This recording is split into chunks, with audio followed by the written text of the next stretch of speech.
Sallu ala al-Habib sallallahu ta'ala ala Muhammad sallallahu alayhi wa sallam. Can I ask my brothers to please come closer? The brothers who are leaning against the wall, it's the etiquette of gatherings that you sit closer together because it grows love between you. So can I ask you again, if you've got chronic back problems, then it should be okay, but I can ask the brothers to please come closer. Please recite after me. As-salatu was-salamu alayka ya Rasulullah. As-salatu was-salamu alayka ya Habiballah. As-salatu was-salamu alayka ya Nabi Allah. Wa ala alika wa ashabika ya Nur Allah. Nawaitu sunnat al-i'tikaf. The greatest of creation, the Holy Prophet sallallahu ta'ala alayhi wa alihi wasallam has said, that person who recites Durood Sharif upon me, Allah Azza wa Jal causes a cloud to be formed from the breath of that reciter. Allah Azza wa Jal then commands that cloud to rain. For every drop of rain that falls on the ground, gold is created. For every drop that falls on a mountain, silver is created. And for every drop of rain that falls on a non-believer, Allah Azza wa Jal gives him the gift of Iman.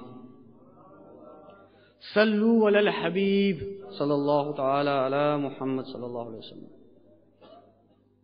The words of the Prophet sallallahu alayhi wa alihi wa sallam, that a believer's intention is better than his action. And we may have left our house today making many intentions as to why we were coming here today. But let's make some intentions while we're inside this masjid. That inshallah during the bayans, during the naats that are read, we will stay in the at-tahiyyat position if possible. If it's too uncomfortable for us, then we'll stay in any position which we find comfortable. During the bayan, we will lower our gaze and listen to the bayan with full concentration. Because if you're looking here and there, if you're playing around on the floor with your finger, your clothes or body or your hair, it's possible that you may not gain all the blessings. Let's also make the intention that whatever we hear today, we will try to remember it, act upon it, and also pass this knowledge on to others as well. And you see, the founder of Dawat-e-Islami, our Shaykh-e-Tariqat, Amir Ahl-e-Sunnat, Hazrat Alama Maulana Abu Bilal Muhammad Ilyas Attar Qadri Razavi Damat Barakatuhum al-Aliyah, through every action, they give you this mindset for intentions. You see those brothers who went to Karachi who had the blessing of staying in the company of Amir al-Sunnat. At the beginning of a bayan, at the beginning of a muzakara, they give you this mindset for intentions. And even the first question in the Madani Inamat card is regarding intentions. So we should try, no matter what, when we are doing good actions, we should try to make good intentions as well. Just make that intention that whenever we do a good deed, we'll also make a good intention as well. Muslims are meant to be people of reflection. And really, as an ummah today, we need to reflect. Why are we in the state that we are in? You see, is it due to a lack of number? And the answer is no. Every 1 in 6 person walking on the face of this earth is a Muslim. So is it due to lack of wealth and resources? And again the answer is no. Because many of the world's natural resources are in the hands of the Muslims. So over 1 billion of number of Muslims in the world, so much wealth, but why do we find ourselves in the state that we're in today? The reason for this is that there is a lack of men and women of substance. Men who are heavy in the scales of Allah Azza wa Jal. Men who are mobilized. When Hazrat Sayyidina Ali radiallahu ta'ala anhu, they became the Khalif. And this was at a time of great turmoil. Hazrat Usman radiallahu ta'ala anhu had just been martyred. They ascended the mimbar, the pulpit. And their first inaugural speech, their first khutbah was what? They said, "O people, you are in need of a man of actions and not a man who just speaks." And really this was a miracle of the Prophet ﷺ, that he created people of substance, people who were heavy in the scales of Allah Azza wa Jal. The Prophet ﷺ didn't look at structures, didn't look at the physical appearance of somebody, but they looked at the heart of a person, the mind of a person. And that is what they worked on, until they created people who changed the landscape of history.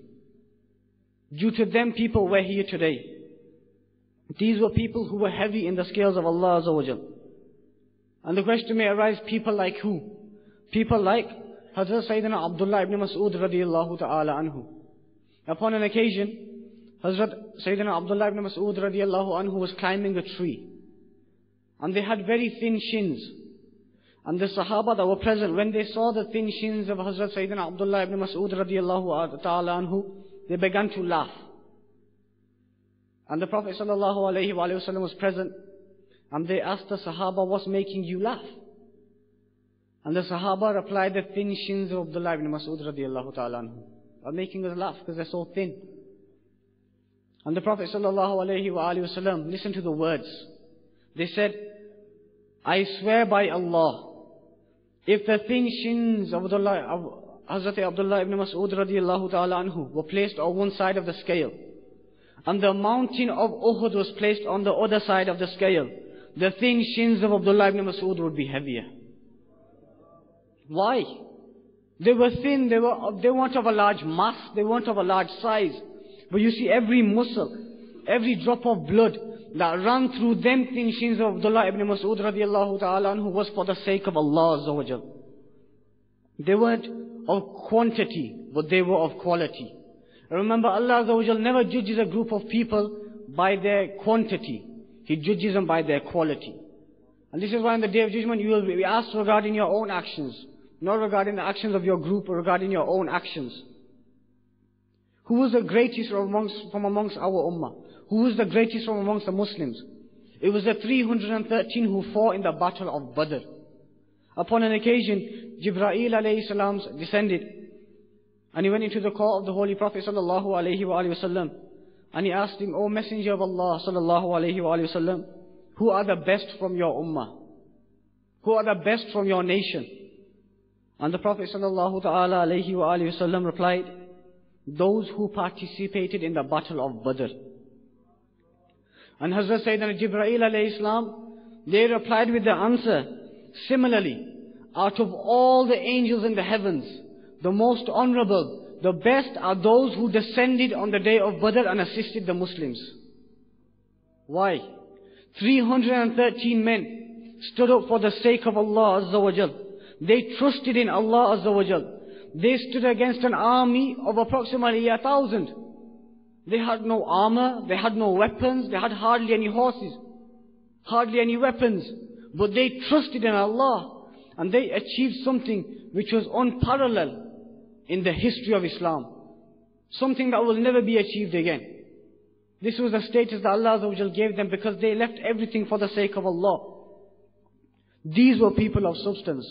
You know, today we give ourselves lofty titles. I'm a Ashik-e-Rasul. But the reality is, how much of a Ashik-e-Rasul are we? Are we just of speech, or are we of action as well? You see, if you have a child, and it's his father, and his father says to him, that, son, go pour me a glass of water. And the father, what does he do? The son, what does he say? He says, Dad, I'm watching TV, I'm busy. So the father thinks, okay, I'll allow it. I won't say anything to him.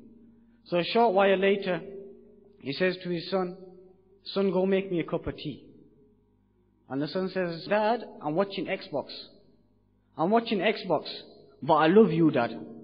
I'd do anything for you, Dad. So what happens? The dad says, okay, we'll leave it. I've asked him twice now. He hasn't done nothing. So the father says to him again a short while later, son, go make me a cup of tea. And the son turns around and says, Dad, I'm busy. But I love you, Dad. I'd do anything for you, Dad. What's the father going to say? The father's going to say, you don't love me because if you loved me, you would have listened to me. If you loved me, you would have obeyed me. Do we act upon the sunnah of Rasulullah sallallahu alayhi wa sallam? We claim we're Ashik-e-Rasul. Are we actually following the sunnah?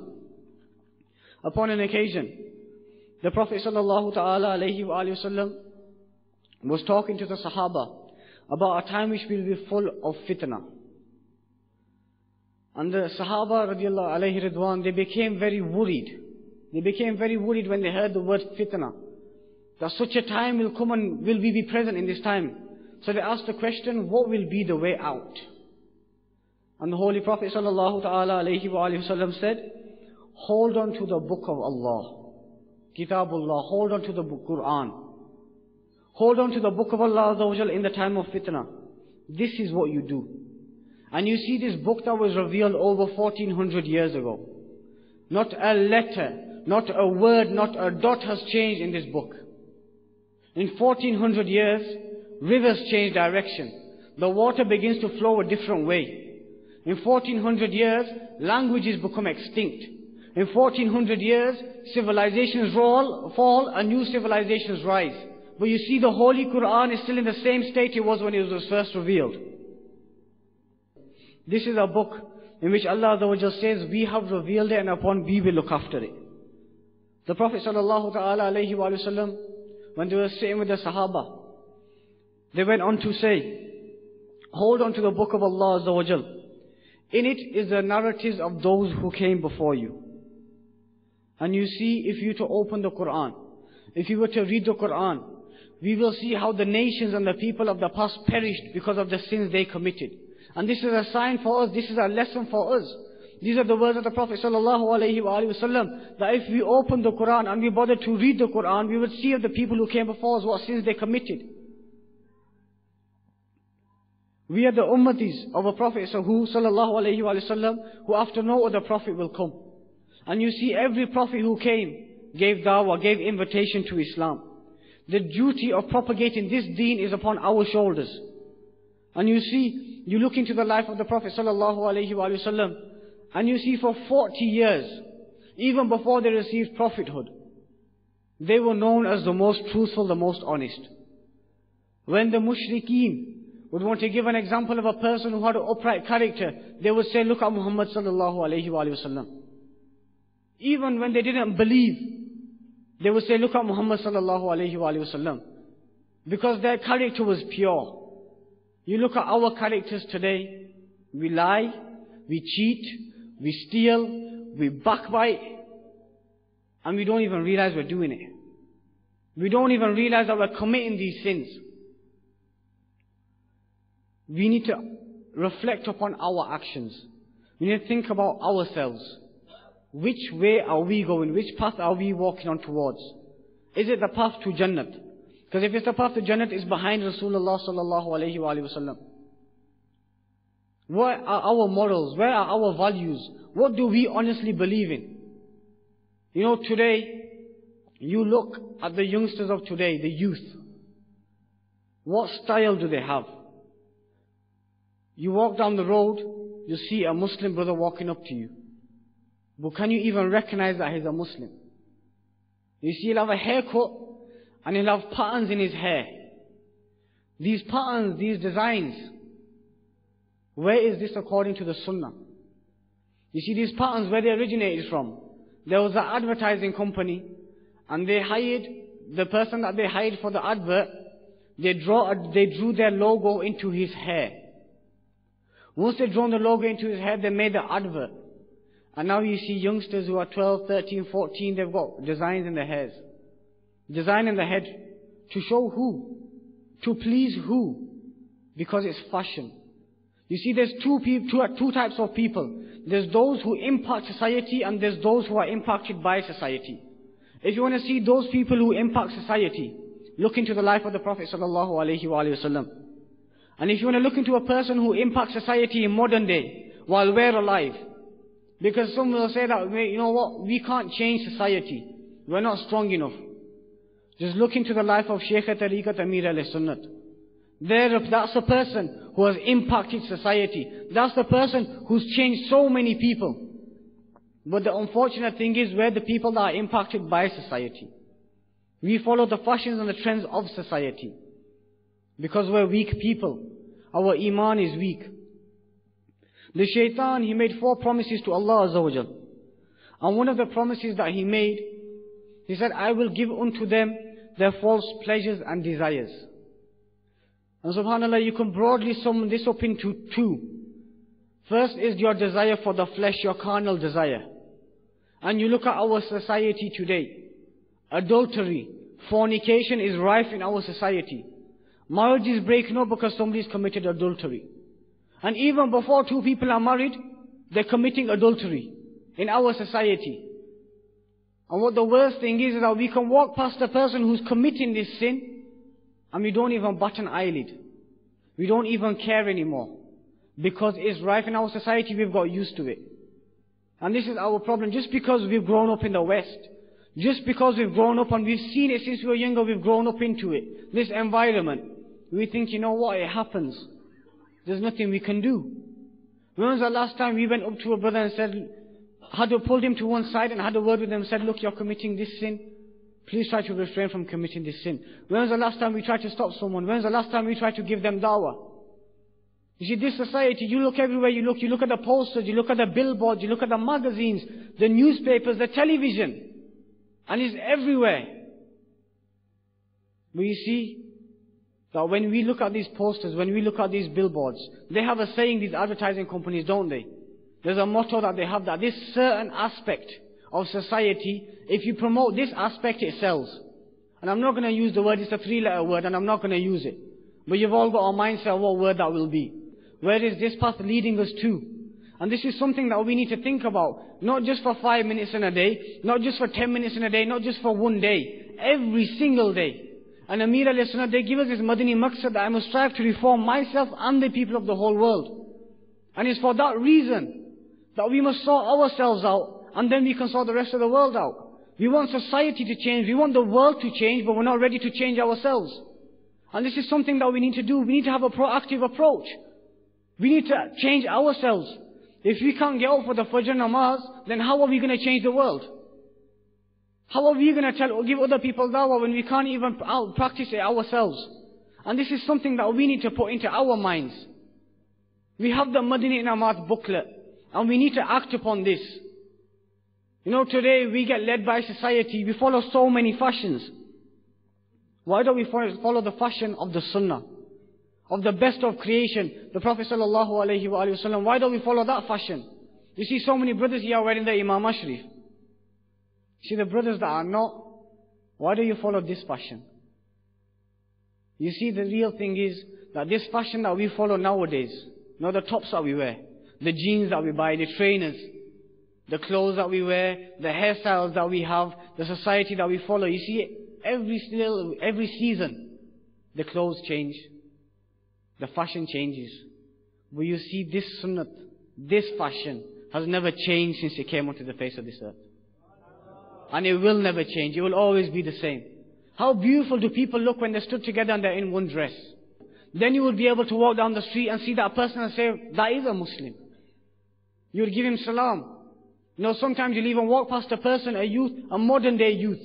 And I'm speaking about the average youth today. You'll walk down the road and you won't even be able to tell if he's a Muslim.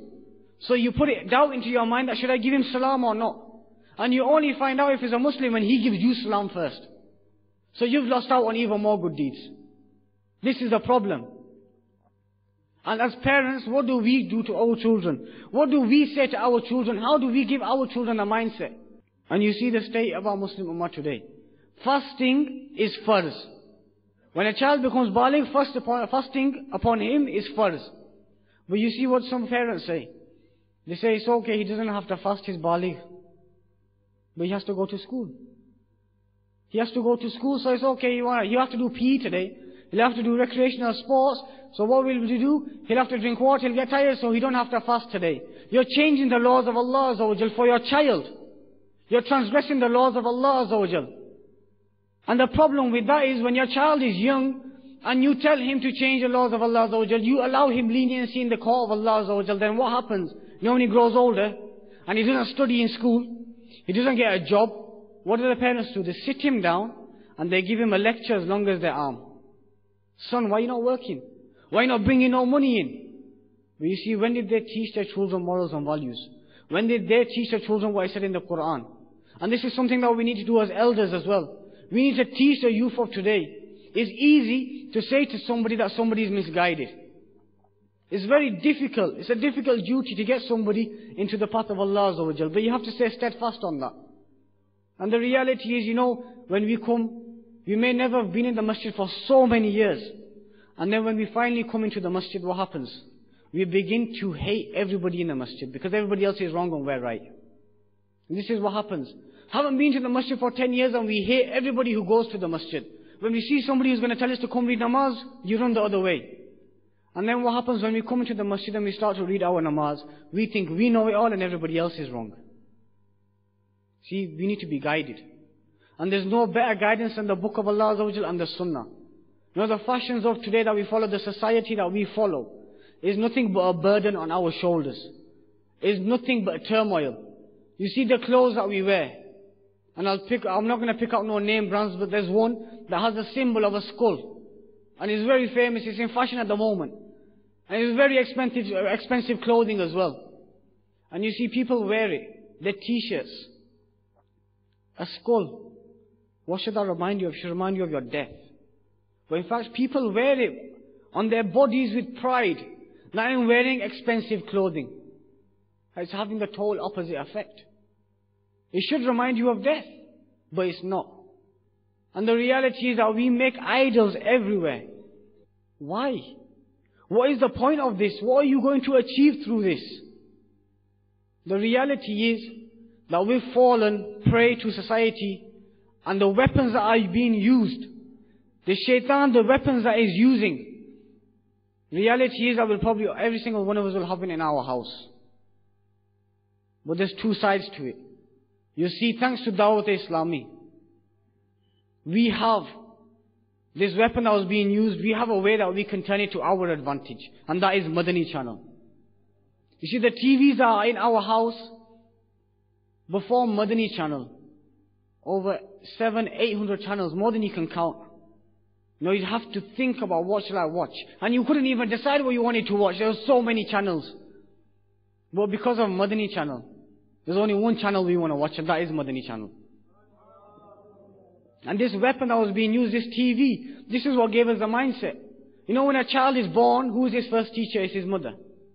And you see when he's crawling and he sees everybody else walking, what does he do? He tries to stand up and he tries to walk as well. He tries to stand up and he tries to walk because he wants to copy everybody else. Now if you see a child in front of the TV when he's young, and you show him these TV channels, these programs, where all that's happening in our society, they're showing it to you through the TV. Then what happens? That kid begins to think that that's normal. That kid begins to think, I want to do that. And you see it today. Friday, Saturday nights, where are the youth? Where are the Muslims?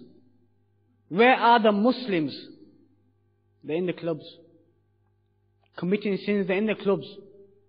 To such an extent that some may be even drinking alcohol. A haram act, but you see there's no importance put on a sin being committed. Because why? Because our iman has become so weak. We've been influenced by society so much that our iman is suffering. I go back to the beginning point where I said there's two types of people. Those who are impacted by society and those who impact society.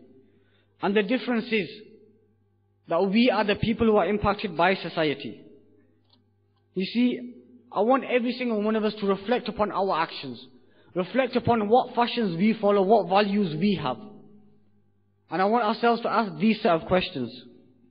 If we're following these fashions of society, and even if we're following the sunnah, reflect upon who am I doing, who am I trying to show this to? Who do I want to show by doing this? And start off with the top start. Do I want to show Allah Azza wa Jal? Am I doing it for the pleasure of Allah Azza wa Jal? And if you are, beautiful. But the young youth who are not acting upon the sunnah, I'm sure there will be doubt in their mind. So we'll bring it down a level. Are you doing it to show the Prophet sallallahu alaihi wasallam? Bring it down again. Are you doing it to show the Sahaba alayhi ridwan? And bring it all the way down to your parents. Are you doing it to show your parents? Are your parents happy? And then bring it down to yourself. Who are you trying to show? What do you want to achieve? Ask yourself this. And then ask, who are you trying to please? Who do you want to please? Do you want to please Allah Azza wa Jal? Do you want to please His beloved Prophet sallallahu alaihi wasallam? And then what do you want to achieve? What do you want from this? What do you want to achieve? Do you want to go to Jannat? Do you want to go to heaven? You know, as Muslims today, the mindset is, I'm a Muslim, guaranteed heaven. Straight path to heaven, easy route, no problem. The reality is that getting into Jannah is not easy. We should be more worried about dying with Iman. That should be our priority. But we always think that we'll get guaranteed Jannah. Guaranteed we'll get there, no problem. No, I'm a Muslim. You know, sometimes I read namaz, sometimes I don't, but you know what? It's okay, man. That's the mindset. And this is the problem.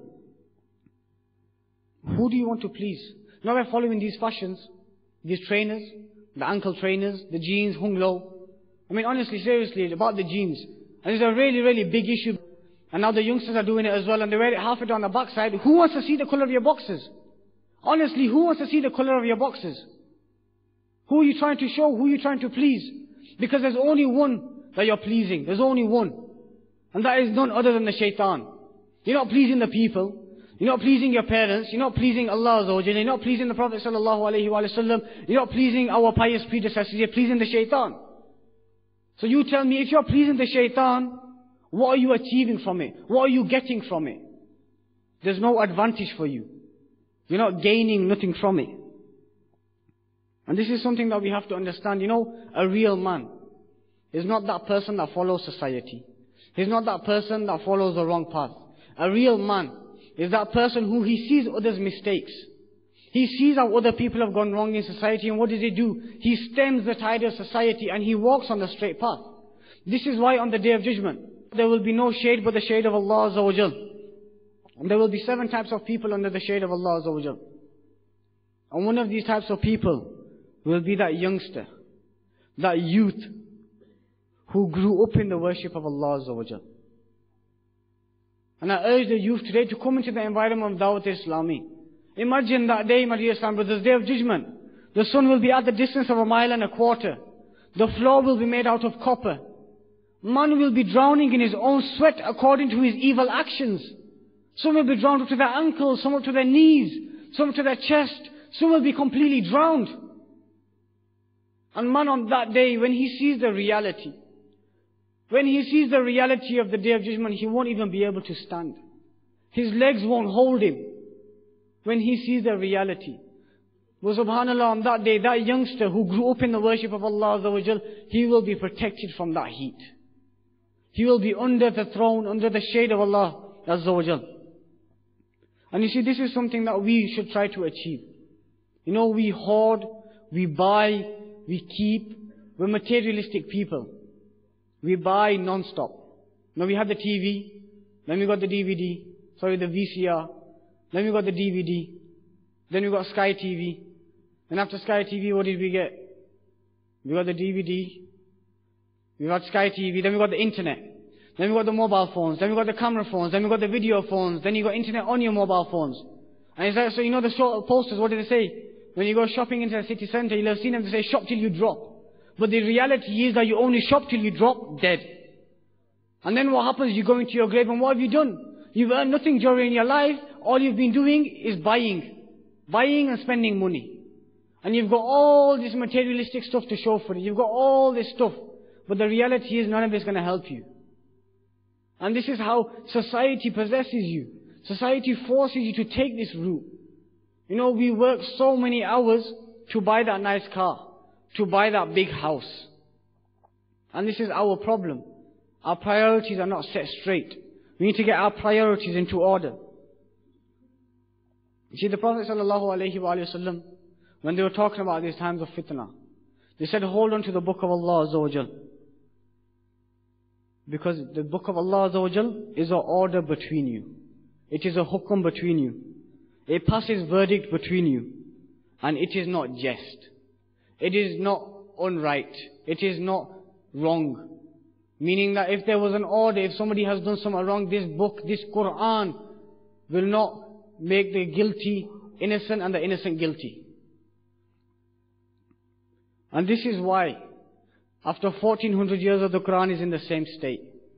But you see, the reality is that the Prophet ﷺ said that when the Muslims will think that their honor lies somewhere else, when the Muslims will think that their honor lies somewhere else, when it's not in the Quran and the Sunnah, then Allah Azza wa Jal will disgrace them. And this is something that you have to look at. When the Prophet ﷺ came into this world, the Sahaba, the people in Arab Sea, who they regarded as the worst of people. And you see, the Prophet ﷺ came into this world and they became the best of people. The same people who regarded as the worst, they became the best of people. Why? Because they followed the commands of Allah Azza wa Jal. They followed the Quran and they followed the Sunnah. And they became the best from the worst to the best. And today our society, how is corrupt? There's only one way that's going to help us. There's only one thing that's going to help us. And that is the Quran and the Sunnah. There's no other path for us. You see, you know when you're pulled in so many directions and you don't know which direction to go on, you become confused, don't you? And it's the same with seasickness. Does anybody know why you get seasickness? You get seasickness because you know when you're on a boat and the boat begins to rock.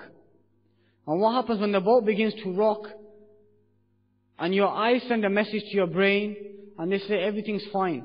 And your ears send a message to the brain and they say no, everything is not fine. So you have two conflicting messages going to the brain. So you become confused, so you become sick. And this is the reality, that today because we're pulled, society pulls in so many different directions, we become sick. But subhanAllah, the cure is the Quran and the Sunnah. That is the cure. And what happens when you're seasick? When you go up onto the top of the boat and you look at something that's totally straight, like the horizon, what do you see? What happens? You know your seasickness disappears. Because you've seen the truth before your eyes. And the same way our society is in the sick state that it's in today. Let's open the Quran. Let's follow the Sunnah. And in that same way you will see the truth and you will become onto the straight path.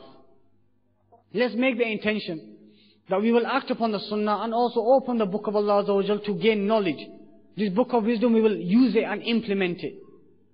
You see, I want to shortly finish off with a short Madani Bahar. This time last year, there was an Islamic brother who travelled to this UK level Ijtima. Now this brother's story is before he travelled, he had been placed on house arrest for 3 months. And he wasn't in the mahal. He was what you'd like to call a bad boy in society. And what did he do? He was in house arrest, he was placed on house arrest.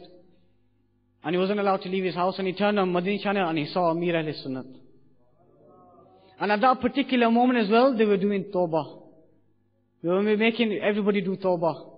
So this brother, what does he do? He asked for forgiveness from Allah Azza wa Jal. He asked for forgiveness. A few months later, he attends the UK level Ijtima. After the UK level Ijtima, heart he travels on a Madani Qafila. Now, the brothers who were with this brother on the Madani Qafila, they said that this brother had hardly any knowledge of Islam whatsoever. Didn't know anything. He knew how to read his namaz and his ghusl and his wuzu, and that was it. Apart from that, he didn't know nothing. And you see, even when he went on the Qafila, there was doubts in his mind. But what happened? He travelled on this Madani Qafila. And then a few months later, Ramzan came up. So he decided to do 30 days itikaf as well. He does 30 days itikaf. And this itikaf with Dawat Islami is tarbiyat itikaf. So what happens after 30 days itikaf? He travels on a Chand Raat Qafila as well. Look at the jazba. This is a brother who's new in the mahal. He travels on a Chand Raat Qafila. These brothers who are with him on the Madani Qafila, they meet him after this Chand Raat Qafila. After Eid, they meet him. And they can't believe the change.